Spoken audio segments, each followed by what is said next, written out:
जय हिंद दोस्तों, आप सभी का स्वागत है हमारे जीएस सुपर 30 क्लासेस में। आज का जो सेशन होने वाली उसमें SSC GD full mock test है। तो बिना देर किए चलते हैं अपने सेशन की ओर। सेशन का पहला क्वेश्चन ये है। पहला क्वेश्चन कह रहा है निम्नलिखित श्रेणी में कौन पूरा करने के लिए सही विकल्प का चयन करें। तो जो ये डैश के स्थान पर यानी अगली संख्या कौन आएगा, तो दिया हुआ है संख्या 1, 2, 3, 5, 8। तो ये जो अगली संख्या पूछी गई है, तो हम क्या देख रहे हैं, 1 और 2 ये श्रेणी से क्वेश्चन है। तो 2 और 1 कितना होता है 3, जो कि अगली संख्या में प्राप्त हो रही है। फिर 3 और 2 कितना होता है 5, जो कि हमें अगली संख्या दी गई है 5। फिर 5 और 3 कितना होता है 8, जो कि हमें अगली संख्या दी गई है। तो उसी प्रकार हम जब 5 और 8 को जोड़ेंगे तो 5 और 8 कितना होता है 13। तो अगली जो संख्या होगी हमारा 13 होगी। तो आपका सही उत्तर ऑप्शन सी हो जाएगा ए का। अगला क्वेश्चन देखते हैं। अगला क्वेश्चन 2 नंबर में कह रहा है संजीव जो है ऊपर से 7वां स्थान है, यानी जो संजीव का ऊपर से कितवां स्थान है, यानी ये 7वें नंबर पर है संजीव। संजीव जो है 7वां स्थान पर है और नीचे से 28वां स्थान है, नीचे से 28वां स्थान पर है। तो जब एक ही व्यक्ति के संदर्भ में ये कहा गया कि वह व्यक्ति ऊपर से 7वां और नीचे से 28वां है, तो इस स्थिति में हम उन दोनों संख्याओं को जोड़कर एक घटा देते हैं। तो 7 और 28, 7 28 का जो मान होता है 35 होता है। 35 में एक घटा देंगे तो आपका सही उत्तर ऑप्शन सी 34 हो जाएगा। तो आपका सही उत्तर ऑप्शन डी हो जाएगा। एक और बनाने का नियम है कि जब 7वां स्थान पर संजीव है तो ऊपर इसके ऊपर कौन कितने व्यक्ति होंगे 6, और ये 28वां है तो नीचे कितना होगा 27। तो जब हम 6 और 27 को जोड़ते हैं तो ये 33 हो जाता है। और ये संजीव को कि 7 में और 28 में संजीव तो बैठा है, तो संजीव को जोड़ के ये 34। तो आपका सही उत्तर ऑप्शन डी हो जाएगा। अगला क्वेश्चन देखते हैं 3 नंबर। कह रहा है दक्षिण पूर्व पूर्व कहलाता है, उत्तर पश्चिम पश्चिम, दक्षिण पश्चिम दक्षिण और वगैरह वगैरह। तो उत्तर क्या कहलाए। ये डायरेक्शन से क्वेश्चन है, तो डायरेक्शन से क्वेश्चन बनाने के लिए हम डायरेक्शन बना लेते हैं। तो ये रहा डायरेक्शन। डायरेक्शन में ये पूर्व हो जाता है, ये पश्चिम हो जाता है, ये उत्तर हो जाता है और ये दक्षिण हो जाता है। और ये दक्षिण पश्चिम, ये पूरब, ये दक्षिण पूर्व, ये उत्तर पूर्व और ये उत्तर पश्चिम हो जाता है। फिर कहा गया कि जब दक्षिण पूर्व पूर्व कहलाता है, जो दक्षिण और पूर्व है यानी ये कोना है, ये डायरेक्शन। दक्षिण पूर्व को जब हम क्या कर लेते हैं पूर्व, यानी दक्षिण पूर्व जो है कोना वो ना रहकर उससे 45 डिग्री, यानी 45 डिग्री एंटी क्लॉकवाइज कोण को बता रही है, एंटी क्लॉकवाइज। फिर अगला चेक करते हैं, उत्तर दक्षिण को पश्चिम कहलाता है, यानी उत्तर जो पश्चिम है ये उत्तर और ये पश्चिम। तो ये जो बीच वाली हो जाएगी ये क्या हो जाएगी उत्तर पश्चिम। उत्तर पश्चिम को क्या कहलाता है पश्चिम कहलाता है, यानी वही कोण ना रहकर उसे एंटी क्लॉकवाइज 45 डिग्री कोण दिशा को बता रही है। उस प्रकार अगला भी ये दक्षिण पश्चिम को दक्षिण कहलाता है, ये रहा दक्षिण और ये रहा पश्चिम। ये हो गया दक्षिण पश्चिम को दक्षिण कहलाता है, यानी ये भी एंटी क्लॉकवाइज 45 डिग्री के कोण को बता रहा है। तो जो भी हमसे पूछा जाएगा उससे एंटी क्लॉकवाइज 45 डिग्री को बताएंगे। तो यानी उत्तर, उत्तर से हम क्या लेंगे एंटी क्लॉकवाइज 45 डिग्री ले लेंगे। तो उत्तर से जब हम एंटी क्लॉकवाइज 45 लेते हैं तो क्या आ जाता है, ये रहा उत्तर, ये उत्तर है। इससे एंटी क्लॉकवाइज जब हम 45 डिग्री लेते हैं तो ये दिशा आ जाता है। ये दिशा क्या कहलाता है उत्तर और पश्चिम, उत्तर और पश्चिम कहलाता है, जो कि आपका सही उत्तर ऑप्शन सी में दिया गया है, उत्तर और पश्चिम। अगला क्वेश्चन है 4 नंबर। जिस कूट भाषा में स्विच को इस प्रकार कोडित किया जाता है, तो उसी कूट भाषा में CQFJD किसका कोड होगा, यानी इन चारों में ये किसका कोड होगा। स्विच का जो कोडिंग दिया गया किस प्रकार स्विच को इस प्रकार कोडिंग करते हैं, उसको प्रकार चेक करते हैं TVJSDG, यानी इस प्रकार दिया है। एस का जो क्रमांक, एस जो अल्फ़ाबेट में होता है 19 होता है, W 23 होता है, I 9 होता है, T 20 होता है, C 3 होता है, H 8 होता है। फिर T 20, V 22, J 10, S 19, D 4 और G 7 नंबर पर होता है। तो हम क्या देख रहे हैं, S 19 क्रमांक संख्या होता है तो 20 किया है, प्लस यानी 1 कर दिया है। फिर ये 23 है, फिर यहाँ 22 कर दिया है -1, ये 9 है 10 कर दिया +1, ये 20 है -19 कर दिया है -1, ये 3 है 4 कर दिया है +1, ये 8 है 7 कर दिया यानी -1 कर दिया, यानी पहले +1 फिर -1 +1 -1 +1 -1 कर दिया। तो उसी प्रकार यानी CQFJE इन सब में किसका कोड है, तो इन सब में किसका कोड है उसे निकालने के लिए CQFZE, C 3 होता है, Q 17 होता है, F 6 होता है, Z 26 होता है, E 5 होता है। तो जो यानी पहला ये क्या है, यानी इसका जो कोडिंग निकालेंगे ये किसका कोडित है। तो पहले ये 19 था, यानी 1 प्लस करके 20 लाया, तो ये भी तो 1 प्लस होकर आया है 3। तो जब हम 1 प्लस यानी ये 1 प्लस होकर आया है तो हम इसमें 1 माइनस कर देंगे। तो 1 माइनस करेंगे तो 3 में 1 माइनस करेंगे तो 2, 2 पर कौन आती है, बी आती है संख्या हमारी। ये फिर प्लस, ये माइनस होकर 17 आया, ये जब प्लस होकर आया तो ये माइनस होकर 17 आया। जब हम इसमें 1 प्लस करेंगे तो 18, और 18 पर जो संख्या आती है हमारी वो बी लेटर आती है। फिर ये क्या है, फिर ये प्लस होकर आई है, ये प्लस होकर आई, इसमें फिर माइनस हम 1 करके 1 कर देंगे। तो 1 जब 6 में से 1 माइनस करेंगे 5, 5 की जो लेटर होती है वो ई होती है। फिर ये क्या है, ये जो 26 है ये किस प्रकार आई है, तो ये प्लस ये माइनस होकर आई, जब हम इसमें 1 प्लस कर देंगे तो ये 27, 27 या तो फिर 1, 27 ये 1 पर कौन आता है, ए। तो ये B R E A, B R इसमें नहीं है, बी आर ई ए नहीं, इसमें भी नहीं है, तो आपका सही उत्तर ऑप्शन सी हो जाएगा। अगला क्वेश्चन देखते हैं। अगला क्वेश्चन 5 में कह रहा है निर्देशांक प्रश्न 5 से 8 तक दिया गया है, यानी 5 से 8 तक बेमेल क्वेश्चन को छांटना है। तो पहला दिया हुआ है डब्लू, दिया हुआ है भी, दिया हुआ है और यू दिया है। डब्लू का जो क्रमांक यानी जो संख्या होता है 23 होता है, भी का 22 होता है, यू का 21, यानी ये लगातार 1-1 कम हो रहा है। फिर N M L, N 14, M 13, L 12, तो फिर ये लगातार 1-1 कम हो रहा है। फिर जी दिया हुआ है, जी दिया हुआ है, एफ दिया हुआ है, एच 8, जी 7, एफ 6, ये भी लगातार कम दिया, यानी ये 3 सेम। तो आपका सही उत्तर ऑप्शन डी हो जाएगा। चेक कर लेते हैं है कि नहीं, B D A B D 4, B 2 1, पहले 2 कम किया है फिर 1 कम किया, नहीं लगातार 1-1 कम करना था, लेकिन ये पहले 2 कम किया फिर 1 कम करी, तो आपका सही उत्तर ऑप्शन डी हो जाएगा। अगला क्वेश्चन 6 नंबर है, कह रहा है बेमेल को छांटना है, तो ए सी डी, ए 1 पर होता है, सी 3 पर और डी 4 पर।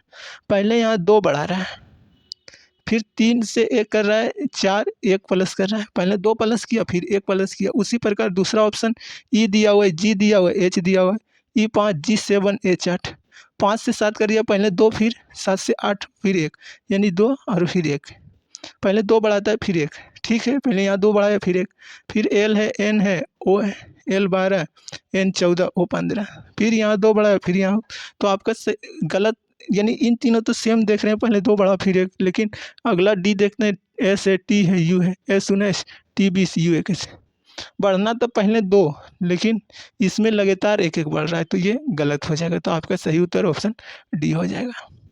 अगला क्वेश्चन है, अगला क्वेश्चन 7 नंबर है, झील, समुद्र, नदी और पोखर, इन चारों में कौन अलग है। तो इन चारों में हम देख रहे हैं कि जो झील में पानी का जो होता है, झील में जो जल या पानी का जो होता है वो बहाव होता है, यानी वह स्थिर नहीं रहता है। समुद्र में भी वही संदर्भ होता है, पानी हमेशा बहती रहती है, नदियाँ में भी पानी बहती रहती है, लेकिन पोखर में जो है पानी का बहाव नहीं होता है, क्या होता है, जमाव होता है। तो आपका सही उत्तर ऑप्शन डी अलग है, तो आपका सही उत्तर ऑप्शन डी हो जाएगा। 8 नंबर क्वेश्चन है पृथ्वी, मंगल, बृहस्पति और चंद्रमा, इन चारों में कौन एक अलग है। तो हम ऑप्शन ए, यानी जो पृथ्वी दिया हुआ ये क्या है, एक ग्रह है, एक क्या है, ग्रह है, मंगल भी ग्रह है, बृहस्पति भी ग्रह है, लेकिन चंद्रमा ग्रह ना होकर उपग्रह है। तो तीनों ये ग्रह, ये उपग्रह है, तो चारों में ये अलग है, तो ये डी नंबर हो जाएगा। तो आपका सही उत्तर ऑप्शन डी। अगला क्वेश्चन है 9 नंबर, कह रहा है नीचे दिए गए विकल्प शब्दों में उस एक को चुनिए जो कि दिए गए शब्द के अक्षरों से नहीं बना सकता है। यानी ये जो शब्द दिया गया है और इसमें जो लेटर दिया गया है, इन लेटरों के प्रयोग करके इन चारों ऑप्शन में एक शब्द को नहीं बनाएगा, उसी को छांटना है। तो देखते हैं ऑप्शन 1 से पहले पी है, तो पी दिया हुआ है, आर है, आर भी दिया हुआ है, ई है, ई भी दिया हुआ, डबल ई है दिया हुआ है, टी टी दिया हुआ, यानी ये बन सकता है। फिर टी ए, टी है, फिर ए है, ए दिया हुआ है, यहाँ है, पी ई आर दिया हुआ है, तो ये बन सकता है, ये बन सकता है। फिर R A P T I, R ये रहा, ए ये रहा, पी ये रहा, टी ये रहा, लेकिन इसमें आई नहीं है, टेम्परेचर जो लिखा गया है उसमें आई नहीं दिया गया है, तो ये ऑप्शन आपका अलग हो जाएगा, यानी ये नहीं बन रहा है। अगला चेक कर लेते हैं डी, पी दिया हुआ है, ई दिया है, फिर टी दिया हुआ है, ई दिया हुआ है, आर दिया, ये भी बन रहा है, तो आपका सही उत्तर ऑप्शन सी हो जाएगा। सी अलग है, यानी सी को नहीं बनाया जा सकता है।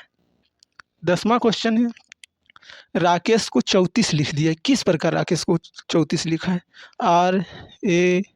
RAKESH।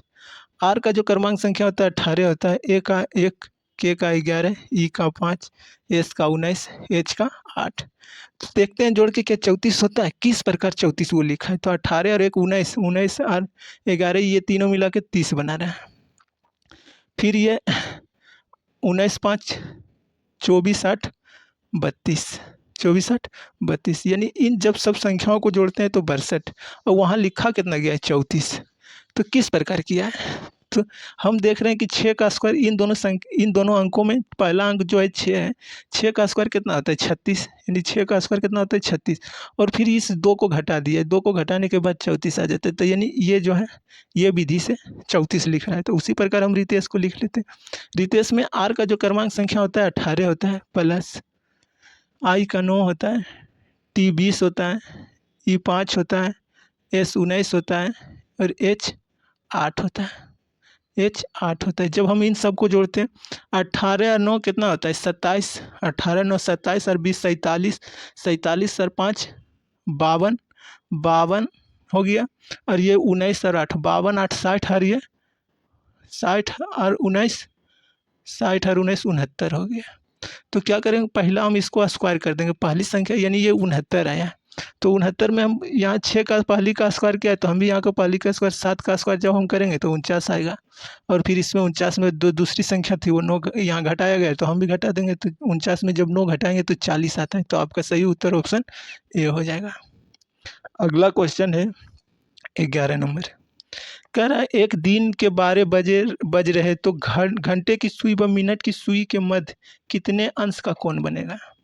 तो यानी कितने डिग्री का कोण बनाने के लिए एक ट्रिक होता है। ट्रिक क्या होता है? 30 गुने घंटा माइनस 11/2 मिनट होता है। तो 30 के जगह 30 घंटा यानी 12 बजे यानी 12 घंटा माइनस 11/2 मिनट, 0 है तो 0। इन सब को जब हम गुना करेंगे तो इसका मान कितना आ जाएगा? 0। और यहाँ जब गुना करेंगे तो बढ़ती है 36, 360 डिग्री। कितना डिग्री का कोण बनाता है? 360 डिग्री, जो कि ऑप्शन में कहीं नहीं दिया हुआ। एक बात ध्यान रखना दोस्तों कि एक घड़ी में जब हम मिनट और सुई वाली यानी घंटा वाली सुई के बीच के जब हम कोण निकालते हैं तो उसमें हमें 2 कोण निकलती है एक बार में। एक ये छोटी इधर निकलती है और एक ये पूरे, यानी 2 कोण निकलती है। तो यहाँ 360 एक कोण निकली है, और एक घड़ी में के जो मध्य में जो पूरा कोण बनती है 360 डिग्री का ही कोण बनती है। तो दूसरा जो कोण बनेगा कितना? 0 डिग्री का। तो आपका सही उत्तर ऑप्शन सी हो जाएगा 11 का। अगला क्वेश्चन ये रहा। कह रहा है ABCDE क्रमशः 5 लगातार संख्याएं, उनका औसत क्या होगा? यानी ABCD जब लगातार संख्या रहता है तो हम उस वक्त क्या करते हैं? यानी जो जो अगर ये 5 संख्या दिया हो ABCDE, तो हम 5 संख्या है तो 2 इधर से कैंसिल कर देंगे और 2 इधर से कैंसिल, जो बीच वाली संख्या बच जाएगी वही तो मात होगी। तो आपका सही उत्तर ऑप्शन डी हो जाएगा। अगला क्वेश्चन 13 नंबर है। 13 नंबर में कह रहा है 8 फिर ब्रैकेट किया है 62 और 69 और फिर 9, फिर 7 है, फिर 47 है, फिर 2 है, फिर 2। किस प्रकार ये कर रहा है? तो ये 8 है, ये कितना है? 8। जब 8 का स्क्वायर करते हैं कितना आता है? 64, और 64 में 2 हम माइनस कर देंगे 62, तो ये 62 आ रहा है। इस प्रकार लिख रहे हैं। फिर यहाँ 9 है, यहाँ 9, जब हम 9 का स्क्वायर करते हैं 81 और माइनस 2 करते हैं तो 79 बचता है, ये 79 हो गया। ठीक है। फिर उसी प्रकार यहाँ हम जब 7 का स्क्वायर करते हैं तो 49 हो जाता है, और 49 में 2 माइनस करेंगे तो 47। फिर यहाँ 2 दूना 4, फिर 2 माइनस करेंगे तो 2। फिर ये 10 का स्क्वायर करते हैं तो 100, 10 का स्क्वायर करते हैं तो 100 होता है, और 100 में 2 घटाएंगे तो 58। तो उसी प्रकार हम 11 का स्क्वायर करके 2 घटा देंगे तो 11 का स्क्वायर कितना होता है? 121, 121, और फिर 2 घटा देंगे तो 119। आपका सही उत्तर ऑप्शन ए हो जाएगा। अगला क्वेश्चन देखते हैं। अगला क्वेश्चन है निम्नलिखित में कौन बेमेल है, यानी कौन अलग है इन चारों में? बेंगलुरु, कलकत्ता, सिकंदराबाद और मुंबई। बेंगलुरु राजधानी है कर्नाटक की, कोलकाता भी पश्चिम बंगाल की राजधानी है, मुंबई महाराष्ट्र की राजधानी, लेकिन सिकंदराबाद किसी की राजधानी नहीं है। तो आपका सही उत्तर ऑप्शन सी हो जाएगा, अलग है इन चारों में। कह रहा है डॉक्टर संबंधित है बीमारी से तो उस प्रकार वकील संबंधित है किससे? तो डॉक्टर किसको सही करता है? बीमारी को। डॉक्टर किससे संबंधित है? बीमारी से। तो डॉक्टर बीमारी को क्या करता है? ठीक करता है, यानी उसका इलाज करता है। तो वकील भी किसका इलाज करता है? मुँह वकील को। किसका इलाज करता है? मुँह वकील को, यानी अपने अपने क्लाइंट को। क्लाइंट यानी मुँह वकील, यानी आपका सही उत्तर ऑप्शन डी। अगला क्वेश्चन है, नीचे एक श्रृंखला दी गई जिसमें एक पद लूप थे। दिए गए विकल्पों में से उस विकल्प का चयन करें जो श्रृंखला को पूरा करे। यानी इस प्रकार दिया गया और श्रृंखला यानी वाट के स्थान पर क्या आएगा?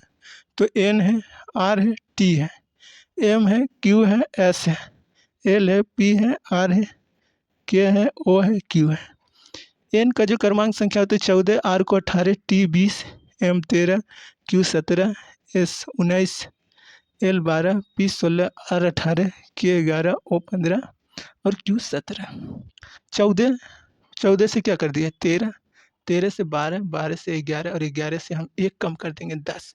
10 पर जो संख्या होती है जी, हम क्रमांक क्यों बैठाते हैं? क्योंकि हमें ये जज करना आसान हो जाता है कि इस संख्या में क्या विधि लगाया गया है। तो हम देख रहे हैं कि 14 से 13 यानी 1 इसमें कम कर रहा है। फिर ये आर 18 है, आर 18 यानी 18 से 17, 17 से 16, 16 से 15। तो 15 से हम क्या कर लेते हैं? 14।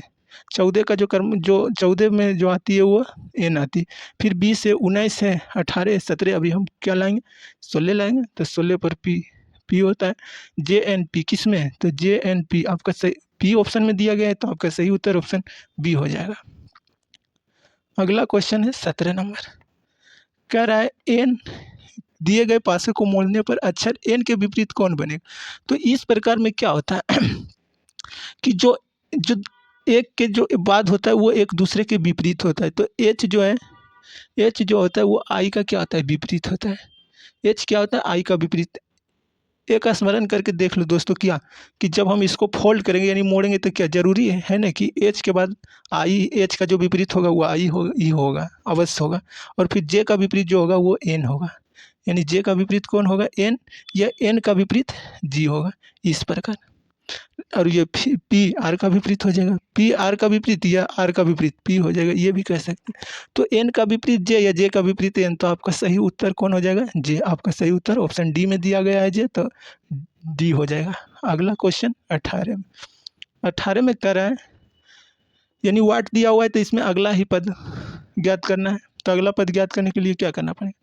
यहाँ ये बूंदा यहाँ से यहाँ बढ़ा दिया गया, यानी सीधे स्टेट ऊपर ले गया, फिर यहाँ ऊपर आ गया, फिर इधर किया, यानी फिर इधर किया, फिर इधर किया, फिर हम इसको ऊपर करते हैं। तो जब हम ऊपर करते हैं यानी इधर लाते हैं, तो इस प्रकार कोना में होना चाहिए, कोना में ये होना चाहिए जो कि ए में दिया हुआ है। तीर का निशान इधर है, फिर इधर है, यानी दूसरे अपोजिट है, फिर ये सामने फिर अपोजिट है। तो ये क्या होना चाहिए? तीर जो है, तीर का मुँह इधर होना चाहिए, तीर का मुँह इधर होना चाहिए और बीच में सभी खाली है। फिर ये जो त्रिभुज बना है लकीर के ऊपर, ये दोनों अपोजिट है, ये दोनों अपोजिट हैं, तो यहाँ भी अपोजिट होना चाहिए, यानी तीर का निशान इस प्रकार होना चाहिए। तो ये किस में है? देखते हैं ऑप्शन में। तो आपका सही उत्तर ऑप्शन बी में दिया था, ऑप्शन बी। अगला क्वेश्चन 19 है, कह रहा है कुछ एच आर है, यानी कुछ एच जो है आर है, कुछ एच क्या है? आर है, यानी कुछ जो एच का पोर्शन आर में शामिल होगा। फिर कह रहा है कोई पी एच नहीं है, कोई जो है पी एच नहीं है, कोई पी जो है एच नहीं। तो निष्कर्ष दिया गया है, कथन निष्कर्ष क्वेश्चन है, कुछ पी एच है, कुछ पी जो है, कुछ पी एच है, तो नहीं हो सकता है क्योंकि यहाँ दिया गया है कोई पी एच नहीं, तो ये गलत हो जाएगा पहला निष्कर्ष। दूसरा में कुछ आर पी नहीं है, कुछ आर पी नहीं है, कुछ आर अगर एच ना इधर तो हो सकता था, ये हो सकता में जब यानी संभावित बनता है तो वो ना के ही बराबर माना जाता है, तो ये भी गलत हो गया। तो दोनों निष्कर्ष क्या है? गलत है। ऑप्शन ए में दिया हुआ है केवल निष्कर्ष एक अनुसंधान कर रहा है, ये नहीं होगा। कोई भी निष्कर्ष अनुसंधान नहीं कर रहा है, यानी दोनों नहीं कर रहा है, या तो कोई भी नहीं कर रहा, तो आपका सही उत्तर ऑप्शन बी हो जाए। अगला 20 नंबर क्वेश्चन है, कह रहा है ए का पिता बी है, जो ए का पिता है वो बी है। ए का पिता कौन है? बी। पिता के लिए हम प्लस यानी जो पुरुष होगा उसके लिए, तो इसमें पूछा गया कुल कितने पुरुष है, तो पुरुष के लिए हम प्लस का प्रयोग करेंगे, यानी पिता है। ए का पिता कौन है? बी। बी सी का भाई है, बी जो है भाई के लिए हम डबल ओ जीरो का प्रयोग कर रहे हैं, बी भाई के भाई बहन के लिए डबल जीरो का प्रयोग करें। तो बी जो है सी का क्या है, भाई है, सी का बी जो है सी का भाई, सी जो है डी का पति है, पति के लिए हम तीर का चिन्ह का इस्तेमाल करें। सी जो है डी का पति है, ये क्या है, पति है। सी डी का पति है, तो यहाँ डी हो जाएगा। डी ई की बहन है, डी जो है ई की बहन है, भाई बहन के लिए जीरो पर। ई एफ की माँ है, ई जो है ये एफ की माँ है, किसकी माँ है, एफ की माँ है, एफ की माँ है। एफ जी की पत्नी है, ये जो है जी की क्या है, पत्नी है, पत्नी के लिए जी, तो ये माइनस, तो पूछा गया है कि परिवार में कुल कितने पुरुष हैं, तो एक पुरुष कौन हो गया, एक दो तीन और एक सी डी का पति है, सी डी का पति है, डी ई का भाई, तो आपका सही उत्तर ऑप्शन बी हो जाएगा 4 नंबर। अगला क्वेश्चन देखते हैं। अगला क्वेश्चन 21 नंबर में, कृष्ण के जीवन पर लिखी गई कविता प्रेम वाटिका के लेखक कौन है, यानी कृष्ण के जीवन पर आधारित ये कृष्ण भक्ति से क्वेश्चन है, तो जो प्रेम वाटिका एक पुस्तक है उसकी लेखक कौन है, तो लेखक कौन है, तो रसखान हो जाएगा। प्रेम वाटिका के लेखक कौन है, रसखान। रसखान ये कृष्ण भक्ति से संबंधित है। रसखान का वास्तविक नाम क्या है, सैयद इब्राहिम है, ये भी क्वेश्चन बनता है, क्या है रसखान का जो सैयद इब्राहिम है। और ये कबीर ये भी जो है कृष्ण भक्ति से, और कबीर के जो रचनाएं मिलती है साखी संवाद और रेमिनी के नाम से मिलती है कबीर की जो रचना है। ये सूरदास भी कृष्ण भक्ति है से संबंधित है। सूरदास और मीराबाई कृष्ण भक्ति को अपने चरम सीमा पर पहुंचाने या पराकाष्ठा पर पहुंचाने वाले व्यक्ति कौन थे, सूरदास और मीराबाई जो है कृष्ण भक्ति को पराकाष्ठा पर पहुंचाया। तो कृष्ण के जीवन पर लिखी गई कविता प्रेम वाटिका के लेखक कौन है, रसखान। आपका सही उत्तर ऑप्शन सी हो जाएगा। अगला क्वेश्चन 22 नंबर में, अलाई दरवाजा बनवाया गया था अलाउद्दीन खिलजी द्वारा, फिरोज शाह तुगलक द्वारा, सिकंदर लोदी द्वारा, अकबर द्वारा, किसके द्वारा बनवाया, तो अलाई दरवाजा बनवाया था कौन, अलाउद्दीन खिलजी। अलाउद्दीन खिलजी जो था वो खिलजी वंश के शासक, दूसरे शासक थे खिलजी वंश के शासक। अलाई दरवाजा को इस्लामिक वास्तुकला का रत्न कहा जाता है, इस्लामिक वास्तुकला का रत्न कहा जाता है। और जो अलाउद्दीन खिलजी इस अलाई दरवाजा, हजार खंभा महल, जयमत खाना मस्जिद आदि का निर्माण, जयमत खाना मस्जिद, सीरी का किला आदि किसने बनाया था, अलाउद्दीन खिलजी। अलाउद्दीन खिलजी के समय मंगलों ने भारत पर 6 बार आक्रमण किया था, और सबसे अधिक मंगलों इसी के शासनकाल में आक्रमण किया था, अलाउद्दीन खिलजी के शासनकाल में मंगलों ने। बांध का जो जल, जब हम नदी में बांध बनाते हैं तो उसका जो जल होता है बदलने में मदद करता है। तो जल ऊर्जा को विद्युत ऊर्जा में, ऊर्जा किसे कहते हैं, जो ऊर्जा कार्य करने की क्षमता को ऊर्जा कहते हैं, या तो जिसमें गति है उसमें अवश्य की ऊर्जा है। तो हम क्या बांध बनाकर पानी की गति को तेज करते हैं, यानी उसमें ऊर्जा आती है। तो जो बांध का जल क्या करता है, जल ऊर्जा, यानी जल जब गति करता है तो उसमें जल ऊर्जा रहता है, और जल ऊर्जा को हम विद्युत ऊर्जा में परिवर्तित करते हैं। तो आपका सही उत्तर ऑप्शन ए ही हो जाएगा। सौर ऊर्जा को विद्युत ऊर्जा में कौन बदलता है, सौर ऊर्जा को विद्युत ऊर्जा में कौन बदलता है, सौर प्लेट या सौर सेल भी कहते हैं। ये क्या करता है, सौर ऊर्जा को विद्युत ऊर्जा में परिवर्तित कर देता है। वायु या पवन ऊर्जा को विद्युत ऊर्जा में कौन बदलता है, तो पवन चक्की। कौन बदलता है, पवन चक्की का प्रयोग हम आटा चक्की में करते हैं, उनका प्रयोग करते हैं पवन चक्की का। अगला क्वेश्चन है 24 नंबर, कर्म ही पूजा युक्ति किसके द्वारा दी गई थी, तो कर्म ही पूजा महात्मा गांधी के द्वारा कही गई। आपका सही उत्तर ऑप्शन ए हो जाएगा। अगला क्वेश्चन 25 में, बौद्ध एवं जैन धर्म दोनों के उपदेश किसके शासनकाल में दिए गए थे, तो जो बौद्ध और जो जैन थे वह बिंदुसार के शासनकाल में दिए गए थे, बिंबिसार के शासनकाल में। बिंबिसार जो है ऐतिहासिक रूप से पहला राजा था जो मगध का शासक था, ऐतिहासिक रूप से विश्व का पहला राजा रहा था कौन, बिंबिसार। यह हर्यक वंश के संस्थापक थे, और यह मगध का शासक था कौन, बिंबिसार। 6ठी शताब्दी ईसा पूर्व में भारत में 16 महाजनपद हुआ करते थे। कितना, 16 महाजनपद हुआ करते, और सभी महाजनपद में सबसे श्रेष्ठ जो था वो मगध। धीरे धीरे मगध में सभी महाजनपद को मिला लिया। तो वही हर्यक वंश के जो संस्थापक थे बिंदुसार, जो मगध का पहला शासक था, और इसी के शासनकाल में जैन और बौद्ध दोनों धर्म ने उपदेश दिए। तो आपका सही उत्तर ऑप्शन ए हो जाएगा। अगला क्वेश्चन है 26 में कह रहा है पहाड़ी नदियाँ, यानी जो नदियाँ पहाड़ी से निकलती है उसे पहाड़ी नदी कहते हैं, जब समुद्र में आकर मिलती है तो डैश का निर्माण करती है, क्या का किस चीज़ का निर्माण करती? जब समुद्री पहाड़ियाँ आकर जो है समुद्र में मिलती है तो डेल्टा का निर्माण करती है। क्या करती है? डेल्टा का निर्माण करती है। तो आपका सही उत्तर ऑप्शन डी हो जाएगा। फिर पूछा जाता है कि भारत में कौन सी ऐसी नदियाँ हैं जो डेल्टा का समुद्र में मिलती है पर डेल्टा का निर्माण नहीं करती है? तो नर्मदा और ताप्ती, नर्मदा और ताप्ती, ये भी क्वेश्चन बना है। नर्मदा और ताप्ती ये दो नदियाँ जो हैं ये डेल्टा का निर्माण नहीं करती, ये एस्चुरी का निर्माण करती है। एक्चुअली में किसका निर्माण करती है? एस्चुरी में। ये अरब सागर में जाकर गिर जाती है।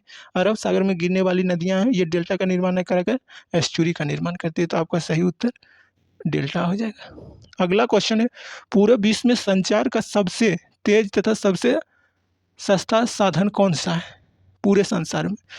तो पूरे संसार में संचार के लिए सबसे तेज और सबसे सस्ता साधन क्या है? ईमेल है। क्या है? ईमेल। ईमेल है। ईमेल का फुल फॉर्म होता है इलेक्ट्रॉनिक मेल। इलेक्ट्रॉनिक मेल होता है। तो आपका सही उत्तर ऑप्शन डी हो जाएगा। ईमेल का फुल फॉर्म होता है इलेक्ट्रॉनिक मेल, और ईमेल जो है संचार का सबसे तेज और सस्ता साधन है। राष्ट्रपति की अनुपस्थिति में उपराष्ट्रपति कार्यभार संभाल सकता है 15 दिन, 4 माह, 6 वर्ष, 6 माह, 1 वर्ष। जब भारत की राष्ट्रपति अनुपस्थित होता है तो उपराष्ट्रपति उसके कार्यपद को संभालता है। यह कार्यपद बाय चांस राष्ट्रपति की मृत्यु हो जाती है तो उपराष्ट्रपति इसके पद पर आसीन रहेगा और यह 6 महीने तक आसीन रह सकते हैं। 6 महीने के अंदर अंदर यह राष्ट्रपति का चुनाव करना अनिवार्य है, अनिवार्य, अनिवार्य।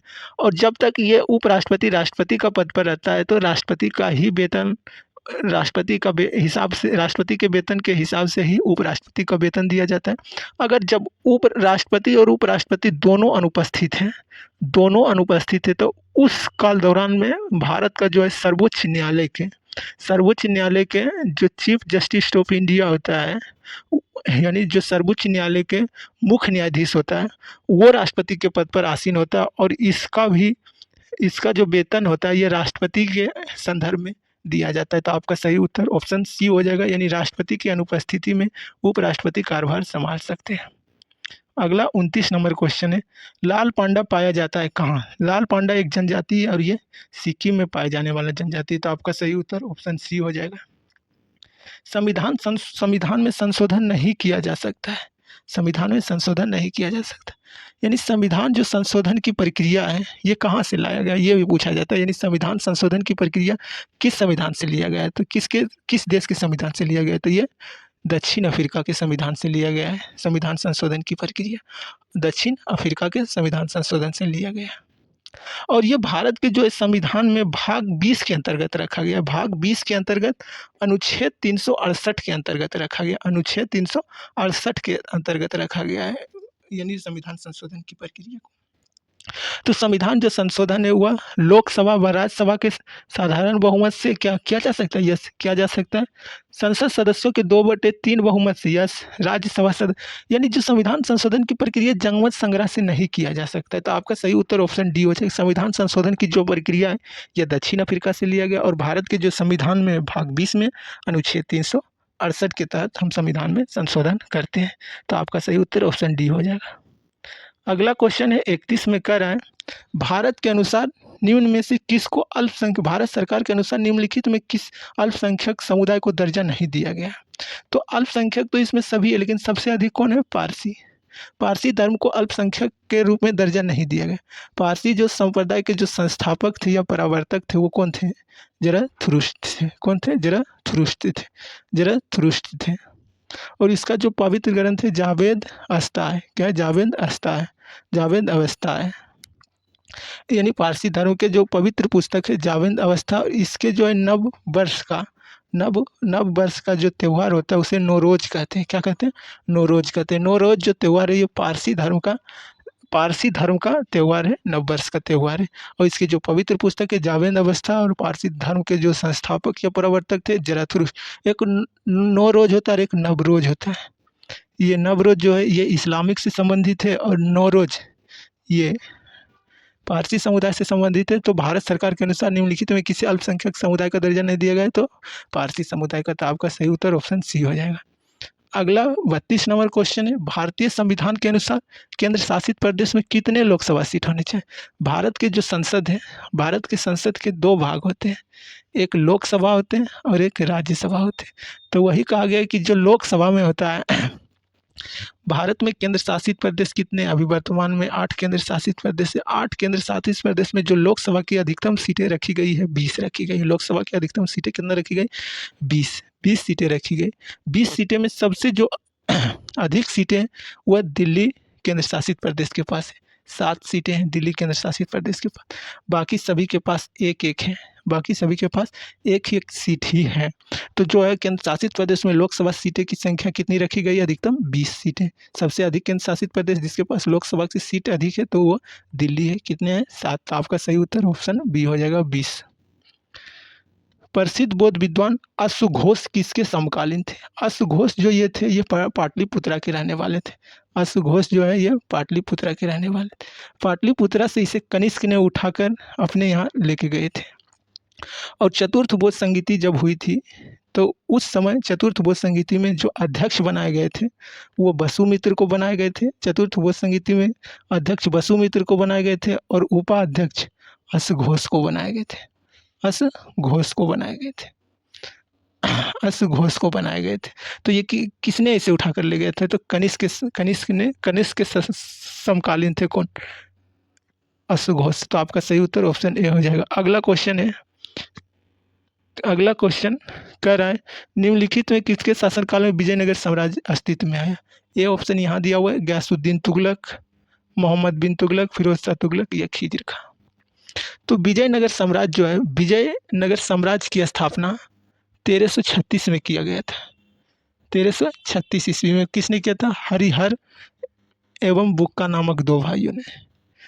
हरिहर एवं बुक्का नामक दो भाइयों ने मिलकर विजयनगर साम्राज्य की स्थापना 1336 ईस्वी में किया गया था। उस समय जो दिल्ली सुल्तान हुआ करते थे मोहम्मद बिन तुगलक हुआ करते थे। कौन हुआ करते थे? मोहम्मद बिन तुगलक। तुगलक वंश के जो शासक थे। किस वंश के शासक थे मोहम्मद बिन तुगलक? तुगलक वंश के। मोहम्मद बिन तुगलक के संदर्भ में कहा जाता है कि मोहम्मद बिन तुगलक मध्यकालीन शासकों में सबसे विद्वान, शिक्षित और योग्य शासक था। शिक्षित और योग्य शासक कौन था? मोहम्मद बिन तुगलक। तो आपका सही उत्तर ऑप्शन बी हो जाएगा। मोहम्मद बिन तुगलक के ही शासनकाल में विजयनगर साम्राज्य अस्तित्व में आया था। विजयनगर साम्राज्य की स्थापना 1336 में हरिहर एवं बुक्का नामक दो भाइयों ने किया था। तो आपका सही उत्तर ऑप्शन बी हो जाएगा। अगला क्वेश्चन 35 नंबर में है, हिडकल परियोजना किस नदी पर है? हिडकल परियोजना किस नदी पर है? तो घाट प्रभा नदी पर स्थित है। आपका सही उत्तर ऑप्शन ए हो जाएगा। और क्वेश्चन 36 है, जवाहर रोजगार योजना किस पंचवर्षीय योजना में शामिल किया गया था? तो जवाहर जो पंचवर्षीय योजना थी ये 7वीं पंचवर्षीय योजना के 7वीं पंचवर्षीय योजना में जवाहर रोजगार योजना को शामिल किया गया था। इस रोजगार योजना में क्या था कि जो है युवाओं के लिए रोजगार को बहुत अवसर प्राप्त करना और जो है इसमें उत्पादकता को बढ़ावा देना ताकि जो है युवकों के रोजगार को अधिक लाभ हो सके। इसमें जो है रोजगार में यानी रोजगार जीडीपी जो जीडीपी होता है उसके संदर्भ में देखा गया 5% के वृद्धि का लक्ष्य रखा गया था, लेकिन रिजल्ट 5.6% की वृद्धि हुई थी। और ये जो रोजगार योजना 7वीं पंचवर्षीय योजना के अंतर्गत रखी गई। तो आपका सही उत्तर ऑप्शन सी हो जाएगा। कंप्यूटर का जो नियंत्रक भाग क्या होता है? यानी इसका जो कंट्रोल कौन करता है कंप्यूटर का? तो कंट्रोल जो या नियंत्रक कौन करता है? तो सीपीयू जो है कंप्यूटर को नियंत्रण करता है। सीपीयू का फुल फॉर्म क्या होता है? सेंट्रल प्रोसेसिंग यूनिट होता है। सीपीयू का जो है कंप्यूटर का नियंत्रक कहा जाता है और इसका जो फुल फॉर्म होता है सेंट्रल प्रोसेसिंग यूनिट होता है। अगला क्वेश्चन है 38, राष्ट्रीय पशु के रूप में बाघ को कब स्वीकार किया गया? भारत का जो राष्ट्रीय पशु है, भारत का राष्ट्रीय पशु कौन है? Royal Bengal tiger. कौन है? रॉयल बंगाल टाइगर है भारत का राष्ट्रीय पशु। रॉयल बंगाल टाइगर है। इस रॉयल बंगाल टाइगर को 18 नवंबर 1972 को राष्ट्रीय पशु के रूप में वन्यजीव विभाग ने घोषित किया, लेकिन इसे अपनाया गया कब? 1973 ईस्वी में। तो आपका सही उत्तर ऑप्शन दिया हो गया नवंबर 1972 में, तो इसीलिए 1972 हो जाएगा। 18 नवंबर 1972 को जो है रॉयल बंगाल टाइगर को भारत का राष्ट्रीय पशु घोषित किया गया था वन्य जीव विभाग के द्वारा, लेकिन 1972 में इसे 1973 में इसे अपना लिया गया था। कौन सी नृत्य गरीबों का कथकली कहा जाता है? गरीबों का कथकली, एक कथकली नृत्य होता है। कथकली जो नृत्य होता है ये कहाँ होता है? केरल में। केरल का ये फेमस लोक नृत्य है कौन? कथकली। और कथकली में एक और नृत्य होता है मोहिनीअट्टम। ये कहाँ के लोक नृत्य है? केरल का। यक्षगान जो लोक नृत्य होता है ये कर्नाटक का होता है। तो कर्नाटक का होता है। गरीबों का कथकली किसे कहा जाता है? तो ओटम थुथुल को गरीबों का लोक नृत्य कहा जाता है। झारखंड का लोक नृत्य किसे कहा, कौन है? आप लोग बताइए कमेंट बॉक्स में। तो आपका सही उत्तर ऑप्शन ए हो जाएगा, ओटल थुथुल। 40 नंबर क्वेश्चन है, किस गवर्नर जनरल यानी किस गवर्नर जनरल ने भारत में अंग्रेजी पढ़ाई की शुरुआत की थी? किस गवर्नर जनरल? तो आपका सही उत्तर ऑप्शन सी हो जाएगा, Lord William Bentinck. Lord William Bentinck ने भारत में अंग्रेजी शिक्षा के प्रारंभ किया था। यह भारत के पहले गवर्नर जनरल थे। ये भारत के पहले गवर्नर जनरल थे। भारत के पहले गवर्नर जनरल कौन थे? Lord William Bentinck. इसी ने भारत में अंग्रेजी पढ़ाई की शुरुआत की थी। तो आपका सही उत्तर ऑप्शन सी हो जाएगा। अगला क्वेश्चन 41 देखते हैं। 41 में कह रहा है किसी घड़ी का अंकित मूल्य किसे कहते हैं? जो छपा हुआ है यानी MRP यानी छपा हुआ मूल्य होता है, कितना है? 800 रुपया।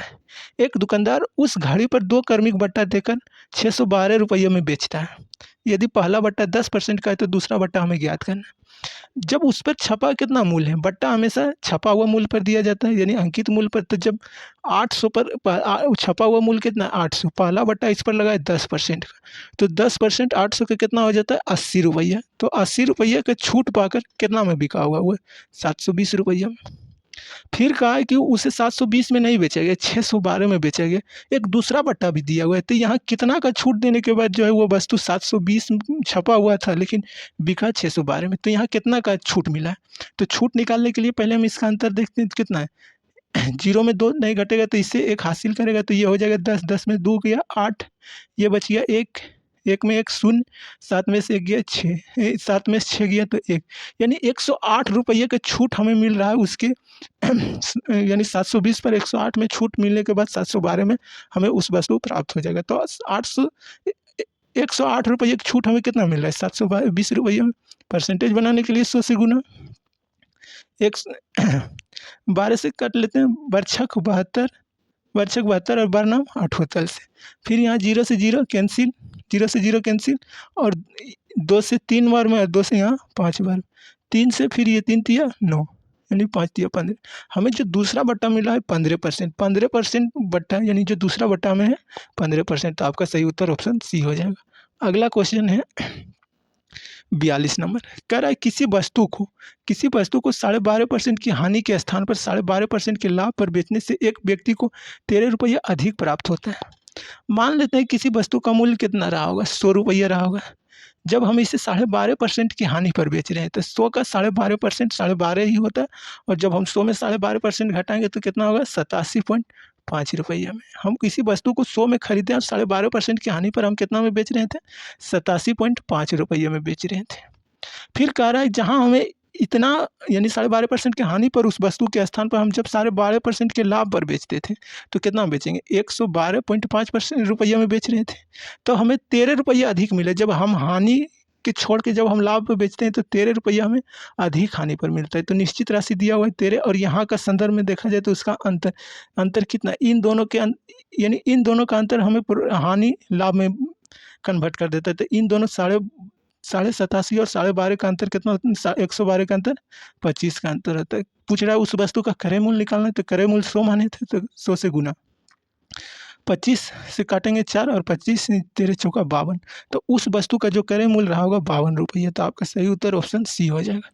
अगला क्वेश्चन 43 है, कह रहा है किसी धनराशि पर 5% वार्षिक ब्याज की दर से 2 वर्षों का चक्रवृद्धि ब्याज 328 रुपया है। तो उस धनराशि पर उतने ही समय के लिए साधारण ब्याज क्या होगा?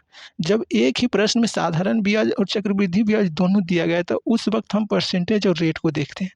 पहले परसेंटेज को पकड़ते हैं तो 5% का जो फ्रैक्शन में जो मान होता है 1/20 होता है, यानी 20 होता है 1/20 और संख्या वर्ष समय 2 वर्ष के लिए दिया गया है।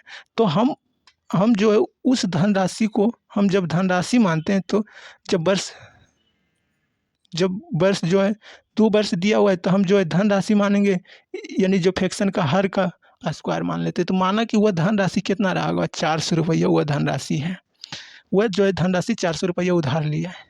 400 पर जब पहला वर्ष होगा, पहला वर्ष 5% का ब्याज पड़ेगा तो 400 का 5% कितना हो जाएगा? 400 का 5% 20 ही हो जाएगा। 400 का 5% 20 रुपये पहला वर्ष वो जो है हमें ब्याज के रूप में देता है।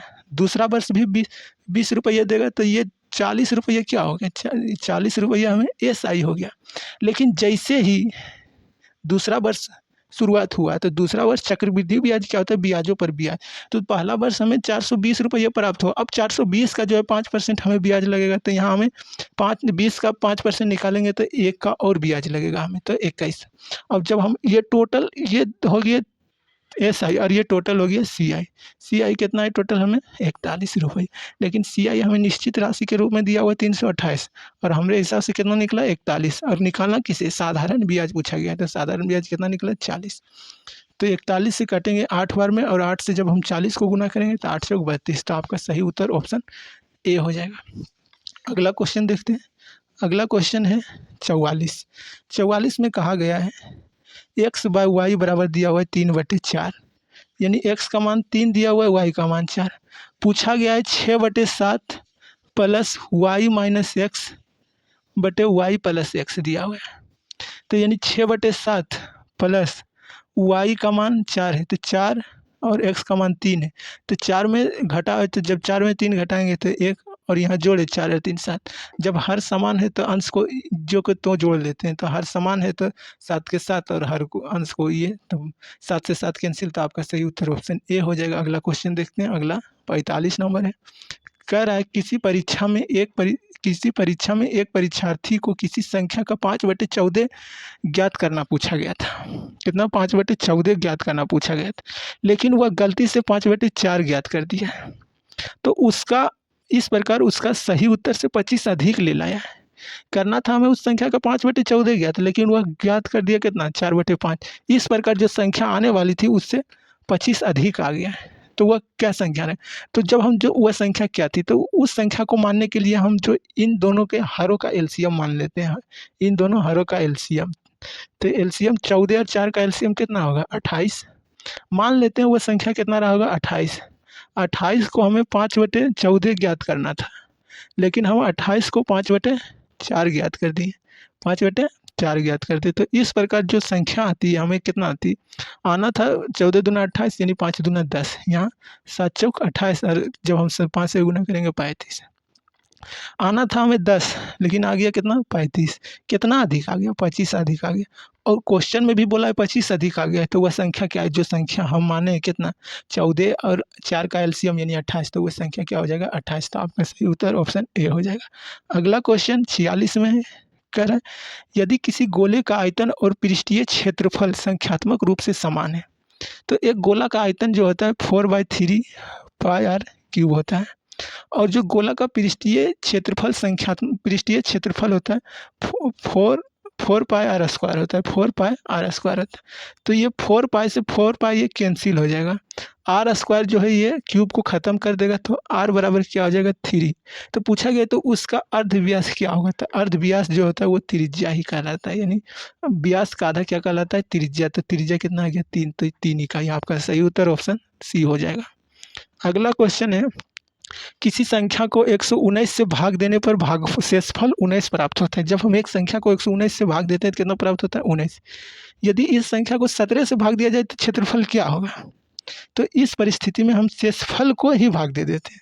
तो शेषफल कितना? 19। 19 को जब हम 17 से भाग दे देंगे तो जो शेषफल कितना प्राप्त हो रहा है? 2। तो आपका सही उत्तर ऑप्शन A हो जाएगा। अगला क्वेश्चन देखते हैं 48 नंबर।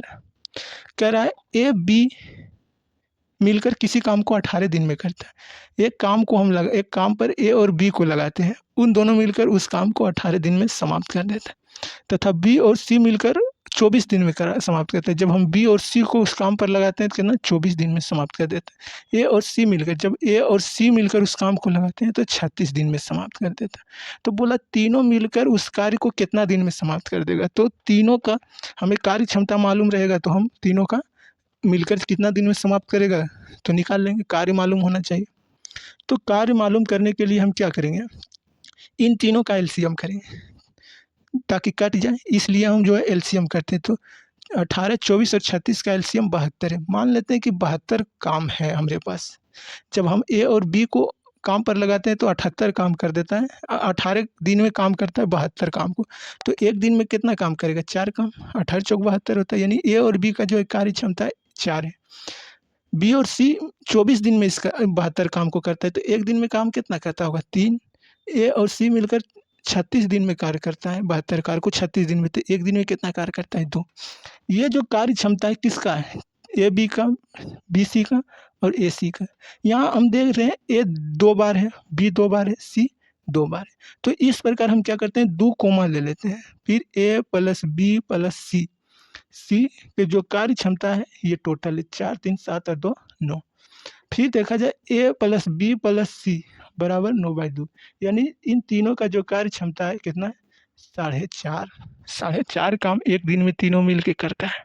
कार्य क्षमता कराना हमें 72 काम है, तो कितना दिन में करेगा, तो 72 भागा 5 समय, 72 भागा 5, यहाँ शून्य से शून्य होगा, 9 से काटते हैं, 9 पचे 45, 9 अठी 72 और 5 से काटते हैं, 16 पंचे 80, यानी इन तीनों मिलकर इस काम को पूरा करेगा कितना, 16 दिन में। तो आपका सही उत्तर ऑप्शन बी हो जाएगा। अगला क्वेश्चन देखते हैं 49 नंबर में। कह रहा है 180 मीटर लंबी तथा 42 किलोमीटर प्रति घंटा की चाल से चलने वाली एक रेलगाड़ी को रेल की दिशा में 6 किलोमीटर प्रति घंटा की चाल से चलने वाले एक व्यक्ति को पार करने में समय लगेगा। यानी एक जो रेलगाड़ी की लंबाई है 180 मीटर है तथा इसकी चाल कितना है, 42 किलोमीटर प्रति घंटा है। फिर कहा गया है कि एक रेलगाड़ी की ही दिशा में 6 किलोमीटर प्रति घंटा की चाल से चल रही है एक व्यक्ति, यानी जिस दिशा में रेलगाड़ी चल रही है उसी दिशा में एक व्यक्ति चल रहा है 6 किलोमीटर प्रति घंटा की चाल से। तो इस व्यक्ति को पार करने में कितना समय लगेगा रेलगाड़ी। जब रेलगाड़ी एक व्यक्ति या खंभा या एक पेड़ को जब पार करती है तो रेलगाड़ी अपनी लंबाई की दूरी को पार करती है। तो दूरी बराबर, तो हमें यहाँ समय निकालना है, तो समय बराबर होता है क्या, दूरी बटे चाल। जब एक व्यक्ति को पार कर रहा है तो रेलगाड़ी अपनी लंबाई, खुद की लंबाई की दूरी को पार करेगा। तो दूरी कितना आ गया, 180 मीटर।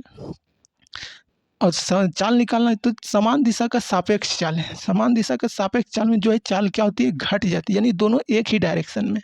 जब दोनों एक ही डायरेक्शन में होती है तो चालें क्या होती है, घट जाती है। और जब दोनों अपोजिट साइड होता है तो चालें क्या होती है, जुट जाती है। लेकिन यहाँ क्या है, एक ही दिशा में, यानी समान दिशा का सापेक्ष चाल है, तो चाल क्या हो जाएगी, घट जाएगी। 42 में से 6 घटा देंगे तो कितना आ जाएगा, 36 किलोमीटर प्रति घंटा।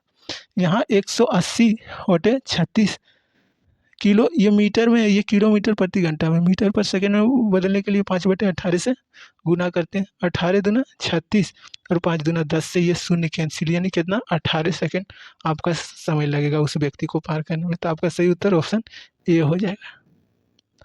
अगला 50 नंबर है। कह रहा है 1, 2, 3, 4, 99, 100, फिर यानी 1 से 100 तक गया है, बढ़ते बढ़ते फिर 100 से 99 तक, 1 तक बढ़ते आया है। तो हम देख रहे हैं कि लगातार n संख्याओं का योग क्या होता है, n इंटू n प्लस 1/2 होता है। तो पहले हम 99 तक निकाल लेते हैं, 99 तक जोड़, यानी 100 एक बार आ ले और फिर इधर 99 तक निकाल लेते हैं, फिर बाद में 100 को हम जोड़ लेते हैं। तो n मान लेते हैं 99 संख्याएँ, तो 99 इंटू 99 प्लस 1/2 ये इतना का है। 1 से 99 तक का योग इतना आ जाएगा। और जब हम इतना भी निकालना फिर इधर, तो 2 से गुना प्लस 100, इसको जोड़े, फिर यहाँ करेंगे गुना, तो 2 से 2 ये कैंसिल, फिर 99 और 99 मल्टीपल 100 प्लस 100। 99 से जब हम 100 से गुना करेंगे तो 99 100 और 100 जब हम जोड़ देंगे तो हो जाएगा 10,000। तो आपका सही उत्तर ऑप्शन बी हो जाएगा। अगला क्वेश्चन देखते हैं। अगला क्वेश्चन 51 नंबर का है। मोहन 5% वार्षिक दर से साधारण ब्याज 6 वर्ष के लिए ऋण लेता है। यदि ब्याज कुल ब्याज 1230 रुपये है तो मूल राशि कितनी है? माना कि जो मूल राशि है कितना है, पी है। मूल राशि कितना है, पी। तो जो ब्याज निकला है 1230, ब्याज बराबर होता है मूलधन गुना समय, समय गुना दर बटे 100। और इसका जो वैल्यू दिया हुआ है ब्याज बराबर 1320 1230 निकला है। तो यानी 1230 बराबर मूलधन ज्ञात करना है, तो पी माने टी कितना है 5 और समय 6 वर्ष के लिए बटे 100। जब हम इसको सोल्व करते हैं तो 5 5 से 20 बार में, 2 से 3 बार में, 2 से ये 10 बार में, ये फिर यहाँ कैंसिल करेगा 4 तिया 12 4 एकम 4 जीरो, फिर ये जाके यहाँ गुना कर देगा तो टोटल संख्या कितना हो जाएगा 41। तो आपका सही उत्तर ऑप्शन ए हो जाएगा 51 का। 52वां क्वेश्चन है। 3 संख्याओं का योग 58 दिया हुआ है निश्चित राशि के रूप में। पहली और दूसरी संख्याओं का अनुपात दिया गया, यानी पहली और दूसरी संख्या का अनुपात दिया हुआ है 2:3 दिया हुआ। दूसरी और तीसरी का अनुपात 5:8 दिया हुआ है। तो 5:8 दिया हुआ है, 5:8 दिया हुआ। तो वो निश्चित राशि के रूप में इन तीनों का योग 58 देना है। तीनों का अनुपात निकाल लेते हैं तो ए का अनुपात निकालने के लिए 5 दूना 10, 5 तिया 15, 8 तिया 5 तिया 15, 15 ये हो जाएगा, 8 तिया 24। इन दोनों का गुना करेंगे, जोड़ेंगे तो 9 यानी 49 हो जाएगा। अनुपात का जोड़ है 49 और निश्चित राशि के रूप में 98 निकालना है किसको, दूसरी संख्या। तो दूसरी संख्या हमारे हिसाब से 15 है तो 15 से गुना, यानी दूसरी संख्या 30 हो जाएगा। तो आपका सही उत्तर ऑप्शन बी। अगला क्वेश्चन देखते हैं 53वां। कह रहा है यदि बी की अपेक्षा ए 25% अधिक कमाता है, बी की अपेक्षा ए 25% अधिक कमाता है। मान लेते हैं बी 100 कमाता है तो ए जो है 125 कमाता होगा। कहा ए से बी कितना प्रतिशत कम कमाता है, तो ए से बी कितना कम कमा रहा है, 25 कम कमा रहा है। कितना पर, 125 के ऊपर। परसेंटेज बनाने के लिए 100 से गुना, 5 से काटेंगे, 25 से 25 125 पंचे 25 125 और 5 से 100 यानी 20% कम। तो आपका सही उत्तर ऑप्शन बी हो जाएगा। अगला क्वेश्चन 54वां कह रहा है वह छोटी से छोटी संख्या बताइए जिसमें 980 को गुना करने पर वह पूर्ण वर्ग बन जाएगा। तो 980 को गुना करने पर पहले हम 980 का गुणनखंड निकालते हैं। तो 980 का गुणनखंड करने के पहले हम 2 चौक 8, इसके पास शेष 1 बच गया, ये 1 और 8 मिलकर 18 बनेगा। तो 9 से फिर ये 0 के 0, फिर यहाँ 2 से लगाएंगे, 2 दूना 4, 4 दूना 8 5, फिर ये 3 से नहीं लगेगा, 5 से लगेगा, 5 चौके 20, 5 नाम 45, फिर ये 5 से नहीं लगेगा, 7 7 49।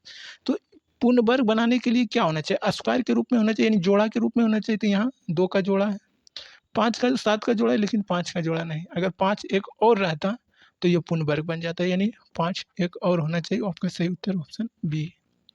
अगला क्वेश्चन 55 है। यदि 6 लड़कियां किसी पोशाक को 9 दिन में कढ़ाई करती, यानी जो 5 लड़कियां किसी पोशाक को 9 दिन में कढ़ाई करती तो वो पोशाक बनकर तैयार हो जाता है। तो यह पोशाक को 3 लड़कियां कितना दिन में बनाएगा, माने एक दिन का टोटल कार्य बराबर टोटल कार्य 3 तिया 9 और 5 जब हम गुना करेंगे 5 तिया 15 यानी x बराबर 15। तो आपका सही उत्तर ऑप्शन डी हो जाएगा। अगला क्वेश्चन देखते हैं 56 में। 3 व्यक्ति साझेदारी, यानी साझेदारी से क्वेश्चन है। साझेदारी में 600 800 1000 रुपया लगाता है। यदि 800 रुपया का मुनाफा होता है तो पहले व्यक्ति को कितना रुपया।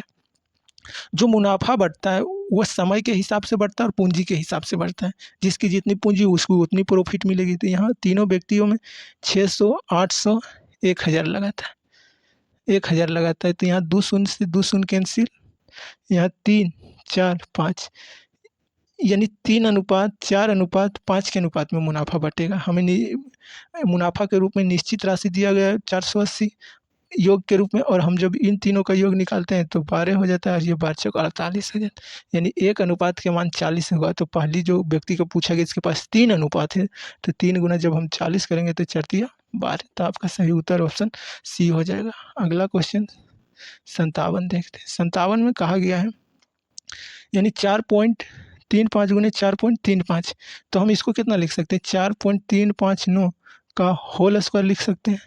फिर यहाँ दिया हुआ है माइनस 1.641 गुने 1.641, तो हम क्या करेंगे 1.641 का स्क्वायर कर देंगे। फिर बटे में दिया हुआ है कितना 4.359 माइनस 1.641। हम क्या देख रहे हैं कि यहाँ स्क्वायर फिर माइनस फिर स्क्वायर है, तो ए स्क्वायर माइनस बी का स्क्वायर पर ये बैठ रहा है। तो हम इस समय क्या करते हैं, एक बार प्लस में और एक बार माइनस में। मान लेते हैं ये ए है, ये टोटल और ये बी है, तो इस संदर्भ में हम बैठा सकते हैं पहले एक बार इन दोनों का योगफल में, फिर एक बार घटा में।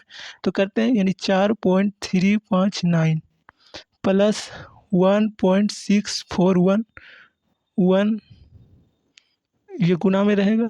फिर करते हैं 4.359 माइनस 1.414, यानी इतना बटे फिर 4.359 माइनस 1.641, ये भी माइनस में और ये भी माइनस में, ये कैंसिल। जब हम इन दोनों को जोड़ेंगे तो 9 और 1 कितना हो गया 10, हासिल 1, 4 और 5 9, 1 बकिया 10 हासिल फिर 1, 6 3 9 बकिया 1 10 फिर हासिल 1, यानी 4 1 5 और 1 बकिया 6, यानी कितना हो जाएगा आपका सही उत्तर 6 हो जाएगा, ऑप्शन बी। अगला क्वेश्चन है 58। निश्चित राशि के रूप में हमें 126 रुपये दिया गया है और इसका जो अनुपात में दिया गया 1:3 में हमें विभाजित करना है कितना 126 रुपया को। तो 1/3 अनुपात 1/4, जब हमें इसे 2 ही अनुपात दिया गया था हम इसे क्रॉस मल्टीपल कर लेंगे। तो 4 एकम 4 और 3 एकम 3, मान लेते हैं पहला व्यक्ति को हमें 4 देना है तो दूसरा व्यक्ति को 3। क्रॉस मल्टीपल क्यों करते हैं, तो इसका भी रीजन है, यानी 1/3 अनुपात दिया हुआ 1/4 है। हम जब अनुपात में तो क्या हर को समाप्त करते हैं, तो हर को समाप्त करने के लिए हमें 3 और 4 का एलसीएम लेना पड़ेगा, और जो 3 और 4 का एलसीएम होता है 12। 12 बनाने के लिए 3 को हम 4 से गुना करते हैं, तो यहाँ 4 से गुना, तो ऊपर भी 4 से हमें गुना करना पड़ता है, तो 4 को 12 बनाने के लिए 3 से गुना, तो ऊपर भी 3 से गुना, तो यही अनुपात आ गया, इसलिए हम क्रॉस मल्टीपल डायरेक्ट कर लेते हैं। और ये अनुपात के रूप में 126 से एक अनुपात के मान निकाल लेते हैं। 7 एकम 7, इसके पास बच गया 5, ये 56, 7 8 56, यानी 1:18 18। अब जो भी हमें पूछा गया है 18 चौक 72, 8 तिया 54, यानी 72 और 54 आपका सही उत्तर ऑप्शन ए हो जाएगा। अगला क्वेश्चन देखते हैं 59 नंबर में कहा गया, यदि 15 मेज का क्रय मूल्य 20 मेज के विक्रय मूल्य के बराबर, यानी 15 मेजों का जो कॉस्ट प्राइस है 20 मेजों का सेलिंग प्राइस के क्या है बराबर है, बराबर कर दिए। 5 से 5 तिया 15, 5 चौक 20, यानी CP बराबर कितना है 4, SP बराबर 3 निकल गया। यानी कॉस्ट प्राइस यानी क्रय मूल्य है 4 रुपये और विक्रय मूल्य है 3 रुपये, तो हमें क्या हो रही है 1 रुपये की हानि हो रही, और हानि या प्रॉफिट किस पे निकालते हैं क्रय मूल्य पर। तो 1/4 को हम जो परसेंटेज के रूप में कितना लिखते हैं 25%, तो आपका सही उत्तर ऑप्शन सी हो जाएगा। अगला क्वेश्चन है 60 नंबर में, किसी संख्या का 40% 256 है, यानी जो हमें निश्चित राशि के रूप में दिया है 256, और 256 के संदर्भ में करा ये 40% है किसी संख्या का, तो किसी संख्या का जो 40% है 256 के बराबर लिख ले, तो उस संख्या का 25% क्या है, तो 25% निकालने के लिए हम 25% से गुना, परसेंट से परसेंट खत्म, 5 से 5 बचे 25, 5 8 40, 8 तिया 24, 8 दूना 16, जब 5 से हम 32 में गुना करेंगे 5 दूना 10, हासिल 1 5 15 और 1 16, तो उस संख्या का जो है 25% 160 है, तो आपका सही उत्तर ऑप्शन ए हो जाएगा। अगला 61 नंबर क्वेश्चन है, दिए गए वाक्य में रेखांतिक शब्द के लिए सही वर्तनी ज्ञात करें। सड़क चौड़ी होनी चाहिए, सड़क क्या होनी चाहिए चौड़ी होनी चाहिए, और चौड़ी लिखने का जो तरीका होता है इस प्रकार होता है, तो इसमें कौन ऑप्शन है, तो आपका सही उत्तर ऑप्शन ए हो जाएगा, चौड़ी नहीं चौड़ी होनी चाहिए, आपका सही उत्तर ऑप्शन ए हो जाएगा। अगला क्वेश्चन 62 नंबर है, निम्नलिखित प्रश्न में 4 विकल्प में उन विकल्प का चयन करें जो रिक्त स्थानों के लिए सही पुल्लिंग रूप वाला विकल्प हो। मैं किसी काम से बाहर जा रहा हूँ और डैश को वापस आऊँगा, कल को वापस आऊँगा, परसों को वापस आऊँगा, सोमवार को वापस आऊँगा, 2 दिन बाद को वापस आऊँगा, 2 दिन बाद की नहीं हम परसों को वापस आऊँगा, तो आपका सही उत्तर ऑप्शन बी हो जाएगा। अगला क्वेश्चन 63, दिए गए वाक्य में रेखांतिक शब्दों के लिए सही शब्द वाले विकल्प का चयन करें। कैदियों को कुत्ते की तरह घसीटा गया है, तो जो रेखांतिक भाग सही बनाना है। कैदियों के कुत्तों की तरह घसीटा गया है, ये हो सकता है नहीं, देखते हैं परिवर्तन की आवश्यकता है या नहीं, देखते हैं। कैदियों के कुत्ते को नहीं, कैदियों को कुत्तों की तरह घसीटा गया था। ये सुटेबल है। कैदियों को कुत्तों की तरह घसीटा गया था। आपका सही उत्तर ऑप्शन बी हो जाएगा। अगला क्वेश्चन है 64। कह रहा है निम्नलिखित प्रश्न में 4 विकल्पों में से उस विकल्प का चयन करें जो कोष्ठक में दिए गए शब्द के पर्यायवाची शब्द सही विकल्प नहीं है। यानी जो आम का पर्यायवाची शब्द के जो है विकल्प में नहीं होना चाहिए। तो आम का जो पर्यायवाची शब्द होता है फल श्रेष्ठ होता है, फलराज, रसाल, अतिशोर्भ, ये सब जो है आम का आम्रपाली, ये आम का पर्यायवाची शब्द। लेकिन रसाल दिया है, फलराज आम का पर्याय, अतिशोर्भ आम का पर्यायवाची, लेकिन अंकुशी आम का पर्यायवाची शब्द नहीं होता है। तो आपका सही उत्तर ऑप्शन सी हो जाएगा। 65 में दिया गया वाक्य में उचित देशज विदेशज शब्द का चयन करें। रिक्त स्थानों की पूर्ति कीजिए। वाह तुम तो बड़े थिएटर बन गए हो, नहीं ये सेटुअल नहीं। वाह तुम तो बहुत बड़े अफसर बन गए। जब शाबाशी कब दिया जाता है, जब कोई अनहोनी काम होता है तो अफसर बनना भी अनहोनी। नीलाम बन गए, नहीं। ललटेन बन गए, नहीं। तो आपका सही उत्तर ऑप्शन बी हो जाएगा। अगला क्वेश्चन 66 में दिए गए वाक्य में तत्सम शब्द का चयन करके रिक्त स्थानों की पूर्ति करें। भिखारी क्या मांगते? भिक्षा या भीख मांगते? भरमर नहीं मांगते, भू नहीं, भिक्षुक नहीं, भिक्षा मांगती है भिखारी। तो आपका सही उत्तर ऑप्शन डी हो जाएगा। अगला 67 नंबर क्वेश्चन है। नीचे निम्नलिखित प्रश्न में दिए गए 4 विकल्पों में से उस विकल्प का चयन करें जो दिए गए मुहावरे के अर्थ को स्पष्ट रूप से व्यक्त करता है। कहा सुनी होना, यानी कहा सुनी मुहावरा का जो अर्थ होता है वाद विवाद होना। तो आपका सही उत्तर ऑप्शन डी है। अगला क्वेश्चन है 68 नंबर। निम्नलिखित प्रश्न में 4 विकल्पों में से उस विकल्प का चयन करें जो कोष्ठक में दिए गए शब्द को विलोम शब्द का सही विकल्प है। अवनत यानी जो कोष्ठक में इसका जो है विलोम शब्द ज्ञात करना, यानी उल्टा शब्द। सफर के दौरान हमने देखा कि फलों में अवनत डैश डालियां धरती को चूम रही। तो अवनत क्या होता है? अवनत मतलब गिरा हुआ या नीचा हुआ, गिरा हुआ, झुका हुआ होता है अवनत का मतलब होता है। और इसका जो विपरीत शब्द होता है उन्नत मतलब उठा हुआ, उन्नत का मतलब होता है उठा हुआ। तो आपका सही उत्तर ऑप्शन डी हो जाएगा। अगला क्वेश्चन 69 नंबर क्वेश्चन है। निम्नलिखित प्रश्न में दिए गए 4 विकल्पों में से उस विकल्प का चयन करें जो दिए गए मुहावरे के अर्थ को सर्वश्रेष्ठ रूप से व्यक्त करे। तंग हाल होना मतलब आर्थिक तंगी होना, तंग हाल का अर्थ होता है। तो आपका सही उत्तर ऑप्शन सी हो जाएगा। निम्नलिखित प्रश्न में 4 विकल्पों में से उस विकल्प का चयन करें जो कोष्ठक में दिए गए शब्द के पर्यायवाची शब्द का सही विकल्प है। आज की सभा में सिर्फ कुछ ही लोग इकट्ठे हुए, यानी जो कोष्ठक में भरी इसका पर्यायवाची शब्द।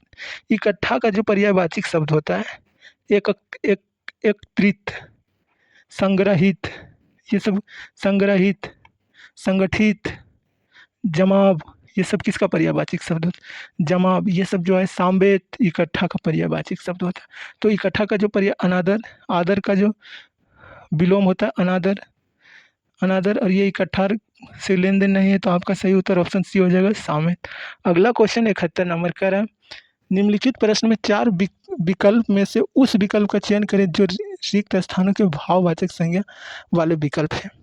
किसी ने सोचा कि कहाँ है, किसी ने सच ही कहा, जिसे डैश आता है वही माता के दर्शन के लिए जा पाता है। क्या आता है? बुलावा आता है। किसी ने सच ही कहा, जिसे बुलावा आता है वह माता के दर्शन के लिए जाता है। ये भाववाचक बुलावा अस्पष्ट बैठ रहा है। तो आपका सही उत्तर ऑप्शन सी हो जाएगा। 72 में कह रहा है दिए गए वाक्य में रेखांतिक शब्द का विलोम शब्द ज्ञात करें। यानी जो रेखांतिक इसका जो विलोम। श्याम का मतलब क्या होता है? श्याम का मतलब होता है काला। श्याम का मतलब काला, कलूठा, काला कलूठा। श्याम का पर्यायवाची काला होता है। और श्याम का उल्टा ही हो जाता है। काला का जब हम पर्यायवाची शब्द निकालेंगे तो क्या हो जाता है? श्वेत। क्या होता है? श्वेत। तो आपका सही उत्तर ऑप्शन ए में है। अगला क्वेश्चन 73। आज वही निम्नलिखित प्रश्न में 4 विकल्पों में से उस विकल्प का चयन करें जो रिक्त स्थानों के लिए सही शब्द का विकल्प है। आज वही देश डैश है जिसके पास ज्ञान की अद्भुत शक्तियाँ। क्या होनी चाहिए? हरा हुआ नहीं, अद्भुत शक्तियाँ अगर है तो वो दुखी होगा नहीं, पिछड़ा हुआ नहीं, कामयाब होगा। आज वही देश सबसे कामयाब है जिसके पास अद्भुत शक्तियाँ हैं। तो आपका सही उत्तर ऑप्शन डी हो जाएगा। 74 नंबर क्वेश्चन है। दिए गए विकल्प में से शुद्ध वर्तनी वाले विकल्प का चयन करें। मेरी प्रार्थना स्वीकार करें। क्या ये सही है? तो हाँ यही सही है। आग लगने के कारण नहीं, कारण होना चाहिए। तो ये गलत हो जाए। किसकी तैयारी कर रहे हैं, किस चीज़ की तैयारी, ये गलत। मृत्यु का किसी का वश नहीं चलता, ये भी गलत। तो आपका सही उत्तर ऑप्शन ये हो जाएगा, मेरी प्रार्थना स्वीकार करें। निम्नलिखित वाक्य में उस वाक्यांश को पहचानिए जिसमें मात्राओं से संबंधित अशुद्धियाँ है। यदि कोई गलती नहीं है तो कोई त्रुटि नहीं का चुनाव कीजिए। किसमें कोई त्रुटि नहीं। होली हमें अप्राकृतिक रंगों से त्योहार को नहीं मनाना चाहिए, बल्कि प्राकृतिक फूलों के रंग और अबीर को होली खेलनी चाहिए, बल्कि प्राकृतिक फूलों के रंग से अबीर को होली खेलनी चाहिए। यानी कोई त्रुटि नहीं वाले का चुनाव करें। होली में हमें अप्राकृतिक रंगों से त्योहार को नहीं मनाना चाहिए, ये इसमें कोई त्रुटि नहीं। बल्कि प्राकृतिक फूलों के रंग से है। और अबीर को होली खेलता है कोई, अबीर से होली नहीं खेलनी चाहिए, ये हो। तो आपका सही उत्तर ऑप्शन डी। अगला क्वेश्चन 76 में है। दिए गए वाक्य का वह भाग ज्ञात कीजिए जिसमें कोई त्रुटि है। विद्वानों के बीच बोलने का उत्साह भला कौन ही करेगा। उत्साह भला कौन, ये गलत है। तो आपका सही उत्तर ऑप्शन डी हो जाएगा। अगला क्वेश्चन 77 में है। कह रहा है रेखांतिक शब्दों के, यानी नीचे दिए गए रेखांतिक शब्दों के लिए सही शब्द का विकल्प का चयन। जो परिश्रम करता है वह सफल होती है, यानी इसके कौन सही है। जो परिश्रम करते हैं जो सफल होते नहीं, जो नहीं अलग। जो परिश्रम करते हैं वह सफल होता है नहीं, जो परिश्रम करते हैं वह वैसे नहीं, जो परिश्रम करता है वह सफल होते हैं, ये कहना सही होगा। आपका सही उत्तर ऑप्शन डी। 78 में कह रहा है दिए गए वाक्यांश के लिए सार्थक शब्द ज्ञात किए जो संविधान के अनुकूल, यानी अनेक शब्द के बदले एक शब्द क्या होता है, जो संविधान के अनुकूल है उसे संवैधानिक कहते हैं। आपका सही उत्तर ऑप्शन डी हो जाएगा। 89 क्वेश्चन अगला है। दिए गए वाक्य का वह भाग ज्ञात कीजिए जिसमें कोई त्रुटि है। यदि कोई त्रुटि नहीं है तो कोई त्रुटि नहीं वाले को चुने। किसमें इसमें त्रुटि नहीं है, इसे अकेले मत करो, यानी अकेले मत करो, ये गलत है। यह काम भी गलत है, कोई त्रुटि नहीं। 4 आदमी, ये सही, इसमें कोई त्रुटि नहीं। तो आपका सही उत्तर ऑप्शन डी हो जाएगा। अगला क्वेश्चन। दिए गए वाक्य में उचित पर्यायवाची शब्द का चयन करें जो रिक्त स्थानों की पूर्ति। सीता माता का नाम, सीता माता का नाम, यानी पर्यायवाची। जो सीता का जो पर्यायवाचिक शब्द होता है क्या होता है, जानकी होता है। जानकी होता है, जनकपुत्री होता है, जनकपुत्री होता है, भूमिपुत्री होता है। यानी सीता का जो पर्यायवाचक शब्द जानकी होता है, जनकपुत्री होता है, भूमिपुत्री होता है। तो आपका सही उत्तर ऑप्शन ए हो जाएगा। जानकी जो है सीता का ही पर्यायवाचक शब्द है। अगर वीडियो अच्छा लगा है दोस्तों तो वीडियो को शेयर करें, लाइक करें और चैनल को सब्सक्राइब करें।